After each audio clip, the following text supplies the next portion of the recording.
Mesdames, Messieurs, bienvenue dans cette nouvelle vidéo où on va parler un petit peu de la journée 1 de la Coupe du Monde qui s'est clôturée cette nuit entre l'Ouzbékistan et la Colombie en vous présentant un petit top 3 car en effet j'ai pas analysé tous les matchs que j'ai vus notamment en faisant un petit débrief sur la chaîne.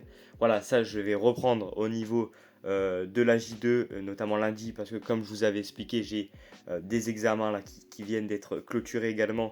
Donc j'ai pas forcément eu le temps mais on parlera notamment de l'équipe de France etc. parce que il y a des choses très intéressantes à dire. Enfin bref, dans cette vidéo, on va plutôt faire un top 3 des choses qui m'ont marqué, entre guillemets, dans cette journée, en vous présentant un joueur dont j'ai été fortement étonné et je ne vous avais pas parlé de ce joueur dans les jours à suivre, donc ça permet de parler d'un joueur supplémentaire, en plus de la liste des 48 dont on avait fait. Euh, Également, on va parler d'une nation que certes j'attendais dans ce match-là, mais qui m'a plus surpris que ce que je pensais. Et enfin, on va parler du meilleur match que j'ai vu. Même si j'ai pas vu tous les matchs, je peux vous assurer que je pense que c'est le meilleur match. Voilà. C'est le meilleur match. En plus, il est terminé sur un score assez sympathique. Bref, on va en parler juste après. Avant toute chose, n'hésitez pas de vous abonner, de liker et de partager, de commenter, etc. Les choses dont vous avez apprécié cette première journée. Voilà, nous sommes partis. Allez, pour commencer, parlons d'abord du joueur qui m'a le plus étonné dans cette première journée de Coupe du Monde. Alors, ce n'est pas le meilleur joueur, sinon je vous parle de la seconde période d'Mbappé, sinon je vous parle de Erling Haaland contre l'Irak, ou voilà, enfin, je vais pas inventer l'eau chaude en vous disant que Messi c'est un bon joueur parce qu'il a mis un triplé contre l'Algérie, ça n'a aucun sens. D'accord, là on va parler plutôt d'un joueur qui est assez sous-coté et que le public a découvert, je pense en réalité, pour ceux qui ont regardé le match Allemagne-Curaçao et cette victoire 7-1. Et du coup, ce joueur, c'est Nathaniel Brown, le latéral gauche qui évolue du côté de Francfort. Et moi, ça m'a énormément étonné déjà de le voir titulaire et de voir sa performance. Il a été super intéressant, super pertinent dans ses remontées de balles. Il a été très offensif puisqu'il a mis une passe décisive et un but. Alors évidemment, faut nuancer parce que c'est contre Curaçao, donc on est plus propice à faire une bonne performance contre ce genre d'équipe que par exemple dans un match serré entre l'Angleterre ou la Croatie ou le Brésil contre le Maroc, par exemple pour citer les plus grandes confrontations en termes de niveau d'équipe. Mais au-delà de ça, je trouve qu'il a fait une super performance. Enfin, je l'ai trouvé ultra intéressant déjà défensivement et offensivement, il est assez complet au final pour son âge, sachant que on va dire c'est ça seulement deuxième saison au niveau avec Francfort, parce qu'avant, voilà, il était dans un niveau de représentation bien plus faible. Enfin, il n'était pas en Bundesliga, etc. Donc, plus compliqué d'avoir de la lumière sur lui. Mais déboulonner un mec comme Raum, qui est quand même un défenseur qui n'est pas exceptionnel non plus, c'est un bon joueur, voilà. Mais c'est un mec qui a ses bases et tout avec la Mannschaft. Et du coup, un jeune joueur comme Nathaniel Brown, le voir prendre la place comme ça d'entrée de jeu pour le mondial, moi je trouve que c'est sacrément intéressant. Et aussi, ça va être encore plus intéressant de le voir lors de la J2, parce que lui, normalement, si Emers Faé, le coach de la Côte d'Ivoire, remet la même équipe qu'il a mis lors de sa victoire contre l'Équateur, et ben c'est lui qui va devoir défendre sur la bête qu'est Yann Diomandé. J'avais pas envie de vous en parler parce que pareil, c'est un joueur qui maintenant est assez connu du grand public, c'est un top joueur, un top crack dans les années à venir. Peut-être un prétendant au ballon d'or dans 2-3 ans, je vous le dis honnêtement, ce mec est trop fort. Donc ça va être super intéressant de le voir défendre contre Yann Diomandé. Et si Nathaniel Brown gagne son duel face à Yann Diomandé, moi je pense que ce sera le meilleur latéral de la Coupe du Monde au bout de 2 journées. Voilà. Parce que avoir fait une énorme performance contre le Curaçao et en plus de ça avoir super bien défendu sur un top ailier du mondial, moi je pense qu'on ne pourra pas voir mieux, sachant que Nuno Mendes a déjà loupé son premier match. Alors quand je vous dis meilleur latéral gauche du mondial, c'est pas le meilleur latéral gauche du monde. Le meilleur latéral gauche du monde, c'est évidemment Nuno Mendes. Il l'éclate, faut dire les termes. Mais je pense que Brown pourra rentrer dans la conversation pour être top 3 des meilleurs latérales gauche au monde après le mondial. Et si il signe, normalement j'ai vu qu'il devrait aller au Bayern Munich. Donc voilà, moi je vois un petit peu cette trajectoire de top latéral gauche dans les futures années. Voilà. Pour Nathaniel Brown, il y avait plein d'autres joueurs dont j'avais aussi envie de vous parler. Mais bon, on va pas s'éterniser, c'est des joueurs qu'on en a parlé également dans notre liste des 48 joueurs à suivre. Comme quoi j'ai été assez visionnaire sur certains joueurs, hein. On en a parlé de Quignonez, même Caleb Birenki qui a marqué là cette nuit contre le Panama. Enfin bref, on en reparlera plus tard, à la fin du mondial, de voir nos joueurs à suivre, qu'est-ce qu'ils ont donné, et si on était visionnaire ou non.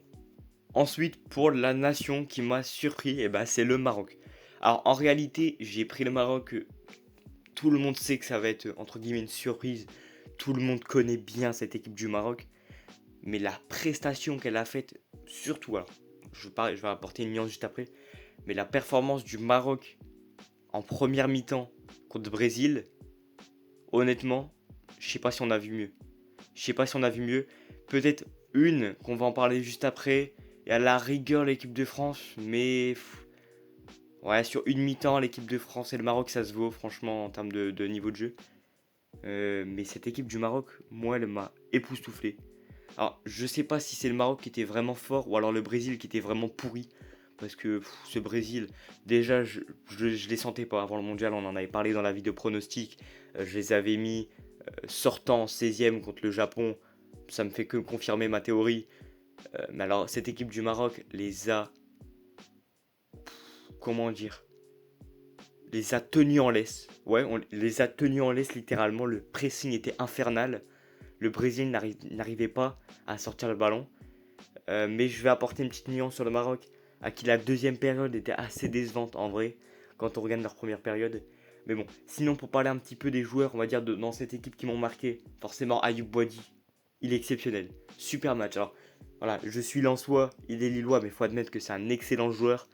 S'il reste au LOSC, je pense que c'est le braquage de l'année du LOSC. Honnêtement, si ce mec ne part pas, c'est un des braquages parce que c'est un super talent. Il est trop fort au milieu de terrain. Il était partout. Il était en neuf, en ailier. Enfin, il récupérait tout. Il mettait des ballons incroyables. Grosse performance également de Nail El Anaïwi au milieu de terrain, qui a eu l'occasion à un moment là de marquer en fin de match. Ça aurait été exceptionnel. Il y aurait une ambiance de fou, je pense, dans les tribunes. Bien que celle-ci était quand même plus jeune que rouge. Mais également la bonne perf, je me demandais également si le Maroc allait avoir un 9 sympa, parce que El Kabi, bon, avec tout le respect que j'ai pour ce joueur, c'était assez faible au niveau des matchs de prépa. Et bon, la Cagne a fait une bonne perf, mais là on parle de mondial, hein, c'est différent. Et ben Saïbari a bien assuré l'intérim, même si je suis pas convaincu que ce soit son meilleur poste. J'ai trouvé qu'il a fait une bonne performance, mais voilà. Sinon, cette équipe de Maroc, mis à part le bémol de la continuité en seconde période qui n'était pas forcément présente, moi voilà, si le Maroc affronte, comme on sait, les Pays-Bas ou le Japon en 16e match que j'ai vu entre ces deux nations, je pense que le Maroc est au-dessus des deux, bien que le Japon euh, est une équipe qui est super intéressante également, mais qui n'a pas fait un match au-delà de mes attentes contre les Pays-Bas. Moi je pensais qu'ils allaient gagner, qu'ils allaient les dominer. Mais en vrai, ils ont juste répondu au but des Néerlandais. Enfin voilà, c'est pas le match là dont on va parler aujourd'hui. Mais en tout cas, sinon, cette équipe du Maroc, moi, elle m'a super bien intéressé et j'ai envie de voir leur performance contre l'Écosse qui ont un petit peu galéré contre cette équipe d'Haïti. Donc pourquoi pas avoir une démonstration offensive des joueurs de Mohamed Warbi. Et pour conclure, le top match que j'ai décidé de sélectionner, c'est ce match entre l'Angleterre et la Croatie, qui était super. On va en reparler juste après, on va faire un petit lapsus avant, mais pour vous expliquer tellement j'étais hypé pour le match. Donc je regardais Portugal-RD Congo, gros match du RD Congo défensivement, etc. Mais quelle déception du Portugal. Et du coup, ça a entraîné une hype assez importante pour le match juste après, entre l'Angleterre et la Croatie, parce que tellement ce match a été décevant, je me suis dit, ah ouais, mais en fait, du coup, là, l'Angleterre, est-ce que eux ils vont pas me faire transmettre des émotions que le Portugal n'a pas su me transmettre dans son match? Et du coup, juste après le match, au coup de sifflet final, je m'empresse de changer la chaîne.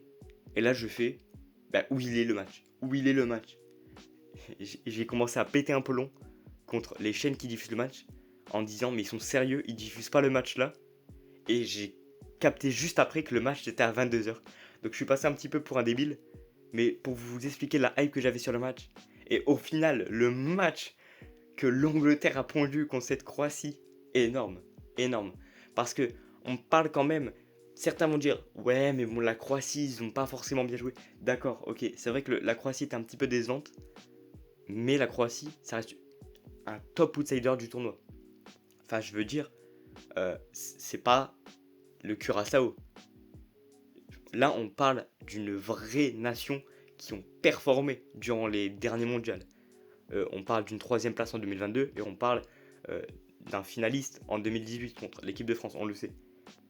Même si la génération un petit peu est passée, ça reste une grosse équipe de la Croatie avec des talents. Vuskovic, on peut penser également un joueur qui a fait un très bon match, Martin Baturina, qui est le buteur pour la Croatie. Mais sinon, au-delà de ça, la performance de l'Angleterre, elle est super intéressante. Mais 6 buts dans le même match. Déjà, on commence avec un penalty à retirer. Enfin, il y a eu plein de retournements de situation. Donc, le penalty à refaire d'Harry Kane. Harry Kane le retransforme. Derrière, t'as la Croatie qui envoie un pétard du coup de Baturina en pleine lucarne. L'Angleterre qui revient avec un doublé d'Harry Kane sur corner. On voit la célébration est folle. Et moi, je me dis là, j'ai vu. Donc, on était à la 45e, plus 5 minutes de temps additionnel. On était à genre plus 4. Je dis, bon, ok, je vais faire un petit tour aux toilettes. Je reviens.